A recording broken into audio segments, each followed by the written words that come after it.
بسم اللہ الرحمن الرحیم۔ شروع اللہ کے نام سے جو بڑا مہربان نہایت رحم بخش۔ اردو قواعد جماعت پنجم تا ہشتم کے لیے یہ قواعد کا سلسلہ جاری ہے، جس میں صفت اور اس کی قسموں کے بارے میں ہم انشاءاللہ دیکھیں گے۔ اس سے پہلے کے ویڈیو میں ہم نے اسم اور ضمیر کی وضاحت کی تھی، تو چلتے ہیں صفت اور اس کی قسمیں۔ صفت وہ لفظ جو اسم کی اچھائی اور برائی کو بیان کرے اسے صفت کہتے ہیں، یعنی وہ لفظ، جملے کا وہ لفظ جس میں اسم کی اچھائی یا برائی دونوں میں سے کوئی ایک ہوگی، اچھائی یا برائی بیان کرے اسے ہم صفت کہتے ہیں۔ مثالوں کے ذریعے سے انشاءاللہ اس کو سمجھیں گے۔ وہ اچھا لڑکا ہے، یعنی یہاں پر لڑکے کے اچھے ہونے کی جو وضاحت ہے، تو اچھے سے سمجھ میں آ رہا ہے کہ وہ لڑکا جو ہے اچھا ہے، تو یہ اچھا جو ہے لفظ اس کی صفت کو بیان کر رہا ہے لڑکے کی۔ دوسرا، تاج محل خوبصورت عمارت ہے، تو یہاں تاج محل کو خوبصورت کے ساتھ اس کی اچھائی کو بیان کیا جا رہا ہے۔ تو اس طریقے سے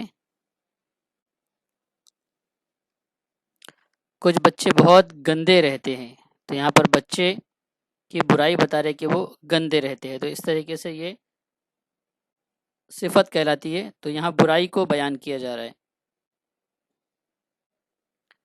میں 2 آم کھاتا ہوں، تو یہاں پر 2 جو ہے کیونکہ آم کی خوبی بیان کر رہا ہے کہ آم کی گنتی کو ظاہر کر رہا ہے، اس لیے 2 بھی جو ہے یہ صفت ہے۔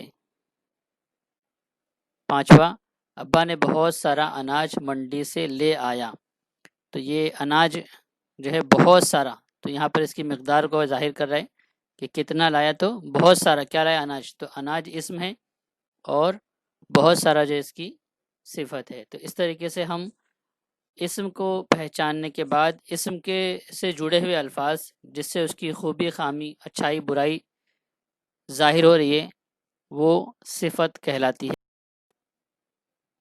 صفت کی قسمیں، صفت کی قسموں کے اعتبار سے صفت ذاتی، صفت نسبتی، صفت عددی، صفت مقداری اور صفت ضمیری، یہ صفت کی 5 قسمیں ہیں۔ دیکھیں گے ہم اس کو ایک ایک کر کے، ہر صفت کی قسم کو سمجھنے کی کوشش کریں گے مثالوں اور تعریف کے ذریعے سے۔ صفت ذاتی، جو لفظ اندرونی بیرونی حالت یا خصوصیت کو ظاہر کرے اسے صفت ذاتی کہلاتا ہے یا صفت ذاتی کہتے ہیں۔ تو یہاں پہ یعنی جملے کا وہ لفظ جو صفت اس کی اندرونی کیفیت یا اس کی بیرونی کیفیت کو، خوبیوں کو ظاہر کرتی ہے، وہ صفت ذاتی کہلاتی ہے، یعنی اس کے ذات سے جڑی ہوئی خوبی، اس سے زیادہ جڑی ہوئی چیز جو ہوتی ہے اسے صفت ذاتی کہیں گے۔ ہم مثال کے ذریعے سے اس کو دیکھیں گے۔ سلیم ہوشیار لڑکا ہے، اب یہاں پر سلیم کی جو سلیم اسم ہے اور ہوشیار ہونا یہ سلیم کے ساتھ اس کی ذاتی خوبی ہے، تو اسی لیے یہ ہوشیار کا جو لفظ ہے یہ صفت ذاتی، یعنی یہ سلیم کے ساتھ مخصوص ہے، تو یہ اس کی ذات کے ساتھ جڑا ہوا ہے، ہوشیار ہونا، سمجھدار ہونا، تو یہ صفت، اور یہ صفت میں صفت ذاتی ہے۔ آتے ہیں دوسری مثال کی طرف۔ تمہارا کالا گھوڑا بہت خوبصورت ہے، تو یہاں پر گھوڑے کو کالا رنگ دے کر کے اس کی ذاتی بیرونی خوبی کو بیان کیا گیا، گھوڑا ہے اور گھوڑا کیسا ہے، کالا، تو یہ اس کی خاص خوبی ہے، اسی لیے اس کو صفت اور صفت میں صفت ذاتی کہیں گے۔ تیسری مثال، میدانی علاقوں میں ہموار زمین ہوتی ہے، یعنی ہموار یعنی سیدھی زمین ہوتی ہے۔ زمین کیسی ہے، تو زمین یہاں پر اسم ہے، اور زمین کیسی ہے تو ہموار ہے، سیدھی ہے، تو یہ زمین کے ساتھ جڑی ہوئی مثال ہے، یعنی جڑی ہوئی کیفیت ہے، اور اس کی حالت اور اس کی خوبیوں کو بیان کر رہی ہے زمین کی، کہ زمین کیسی ہے تو زمین ہموار ہے، اسی لیے یہ صفت ذاتی ہے۔ بہار کے موسم میں ہر طرف ہری ہری گھاس دکھائی دیتی ہے، تو گھاس ہوتی ہے، گھاس کیسی ہے تو ہری ہری ہے، تو یہ گھاس کی بیرونی حالت کو بیان کر رہا ہے، تو ہری ہری جو ہے یہ صفت ذاتی ہے۔ پانچویں مثال، آبادی بڑھنے کی وجہ سے دھیرے دھیرے جنگل ویران ہوتے جا رہے ہیں۔ تو جنگل کیا ہو رہے؟ ویران ہو رہے، تو جنگل کی یہ حالت ہے، بیرونی حالت ہے کہ بھئی یہ جنگل جو ہے دھیرے دھیرے ختم ہوتے جا رہے ہیں، تو یہ اس کی صفت ذاتی ہے۔ تو امید ہے کہ آپ لوگوں کو صفت ذاتی سمجھ میں آیا ہوگا۔ چلتے ہیں اگلی قسم کی طرف، صفت نسبتی۔ جب صفت کے ساتھ حرف نسبت ہو وہ صفت نسبتی کہلاتی ہے یا صفت نسبتی ہوتی ہے، نہیں کسی لفظ کی نسبت جڑتی ہے، حرف کی نسبت جڑتی ہے تو وہ صفت نسبتی کہلاتی ہے۔ جیسے یہاں پر مثال دی ہوئی ہے، ہندوستان سے ہندوستانی ہونا، سائنس سے سائنسی ہونا، خدا سے خدائی ہونا، زبان سے زبانی ہونا، تو یہ آپس میں جڑی ہوئی ہے ایک دوسرے سے، تو یہ نسبت کو ظاہر کر رہی ہے، یعنی ہندوستان ہندوستانی، سائنس سائنسی، خدا خدائی، زبان زبانی۔ اب یہاں دیکھتے ہیں ہم سب ہندوستانی ہیں، مثال دیکھتے ہیں، تو یہ ہندوستانی لفظ جو ہے یہ صفت نسبتی، ہم کون ہے تو ہماری نسبت کس سے جڑی ہے؟ ہندوستانی ہونے سے۔ دوسرا، 21ویں صدی کا دور سائنسی دور ہے، تو 21ویں صدی کون سا دور ہے؟ یہ سائنسی دور ہے، تو یہ سائنسی جو ہے نسبتی صفت نسبتی کہلائے گا۔ اسی طریقے سے ہم لفظوں میں دیکھتے ہیں، ہندوستانی ہماری نسبت ظاہر ہو رہی ہے، اسی طریقے سے کشمیر سے کشمیری، یہ نسبت ظاہر ہو رہی ہے کشمیریوں کی، تو اس طریقے سے یہ ہوتا ہے۔ نوٹس میں اس کو سمجھنا ہے کہ اسم میں چھوٹی یہ الف نون ہے انا، اور ای حمزہ چھوٹی یہ لاحق کے بڑھانے سے، یعنی لفظ کے آخر میں یہ تین لفظوں میں سے کوئی ایک لفظ بڑھانے سے، معاف کرنا، صفت نسبتی بن جاتی ہے، یعنی ان تینوں لفظوں میں سے جو مناسب لفظ ہوتا ہے اسم کے اندر، اس کو بڑھا دینے سے صفت نسبتی بن جاتی ہے۔ صفت عددی، جس صفت سے تعداد ظاہر ہو اسے صفت عددی کہتے ہیں۔ تو صفت عددی یعنی عدد اور تعداد کو ظاہر کرنے والی۔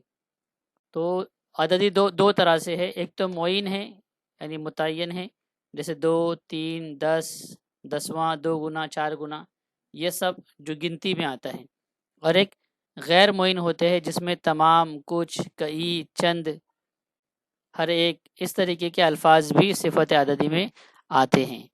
تو اس کی مثالوں کے ذریعے سے ہم دیکھیں گے، میں نے 2 آم کھائے، تو آم کی تعداد بتا رہے 2، کتنے آم کھائے تھے؟ 2، تو یہ گنتی ظاہر کر رہی ہے، اس لیے یہ 2 جو ہے صفت عددی ہے۔ دوسری مثال دیکھیں گے، میں 5 روٹی کھاتا ہوں، تو یہ 5 جو لفظ آیا ہے یہ صفت عددی کہلائے گا۔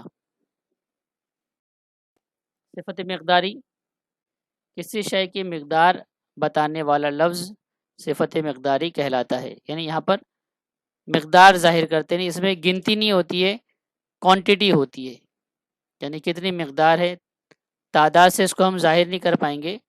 جیسے اس کے لیے مثال کے لیے جو لفظ آتے ہیں، اتنا، جتنا، زیادہ، کم، بہت، تھوڑا، کتنا، یہ الفاظ کی مدد سے ہم صفت مقداری بناتے ہیں۔ دیکھیں گے مثال کے ذریعے سے، اتنا کھاؤ جتنا ہضم کر سکو، یعنی اتنا اور جتنا، یہ جو دونوں لفظ آئے یہ دونوں صفت مقداری کی مثال ہے۔ دوسرا، زیادہ کھانے سے نقصان ہوتے، یعنی زیادہ کھانا کھانے سے یا زیادہ کھانے سے نقصان ہوتے ہیں، تو زیادہ کا جو لفظ ہے یہ صفت مقداری کو ظاہر کر رہا ہے۔ کم کھانے سے بہت سے فائدے ہیں، تو کم کھانے کے، تو یہ جو کم کا جو لفظ ہے یہ مقدار کو ظاہر کر رہا ہے۔ وہ بہت کھانا کھاتا ہے، تو یہاں پر بہت کا جو لفظ ہے یہ صفت مقدار کو بتا رہا ہے کہ کھانا کتنا کھاتا ہے، بہت کھاتا ہے، گنتی نہیں آ رہی اس میں، بہت، یعنی اس کو ہم اعداد میں شمار نہیں کر سکتے۔ یہ جو الفاظ مقدار کے جو الفاظ ہوتے ہیں ہم اس میں اعداد کو ظاہر نہیں کر سکتے، بہت، تھوڑا، کم، زیادہ، اتنا، جتنا، یہ الفاظ جس میں ہم تعداد کو نہیں بتا سکتے، تو یہ صفت مقداری۔ اب اگلی قسم کی طرف، صفت ضمیری، صفت ضمیری وہ ہے جو اسم جو ضمیر ہو لیکن صفت کے طور پر استعمال ہوئی، یعنی وہ صفت کو ظاہر کر رہی ہو، اسے صفت ضمیری کہتے ہیں۔ مثالوں کے ذریعے سے دیکھیں گے، کون سا لڑکا پاس ہوا، تو یہاں پہ کون سا جو لفظ ہے، یہ کون جو لفظ ہے یہ اسم ضمیر ہے، لیکن یہاں پر لڑکا کون سا، تو لڑکا اسم ہے اور کون جو لفظ ہو رہا ہے یہ ضمیر ہے، تو یہ ضمیر اس وقت صفت کا کام کر رہی ہے، اس لیے اس کو صفت ضمیری کہیں گے۔ اسی طریقے سے کون شخص سامنے بیٹھا ہے، تو شخص اسم ہے، کون بیٹھا ہے تو کون جو ہے یہاں پر اس کی صفت کو ظاہر کر رہا ہے، تو یہ کون بھی جو یہاں پہ صفت ضمیری ہے۔ جو بات کہو کھل کر کہو، تو یہاں پر جو کا جو لفظ آ رہا ہے یہ صفت ضمیری کو ظاہر کر رہا ہے کہ بات جو بھی کرنا ہے وہ کیسی کرنا ہے، کھل کر کرنا ہے۔ تو کون سی بات، تو جو بات، تو یہ صفت ضمیری کہلائیں گی۔ تو صفت ضمیری کے چند الفاظ کی مثالیں یہاں پر دی ہوئی ہے، چند، فلاں، کون سا، سب، کیسا، جیسا، کون، یہ سارے الفاظ صفت ضمیری کے لیے استعمال کیے جاتے ہیں۔ امید ہے کہ آپ کو یہ صفت اور اس کی قسمیں پسند آئی ہوگی۔ جزاکم اللہ خیر۔ اگر آپ کو ہمارا یہ ویڈیو پسند ہے تو ہمارے ویڈیو کو لائک، شیئر اور ہمارے چینل لرننگ ٹرکس کو سبسکرائب کریں۔ خدا حافظ۔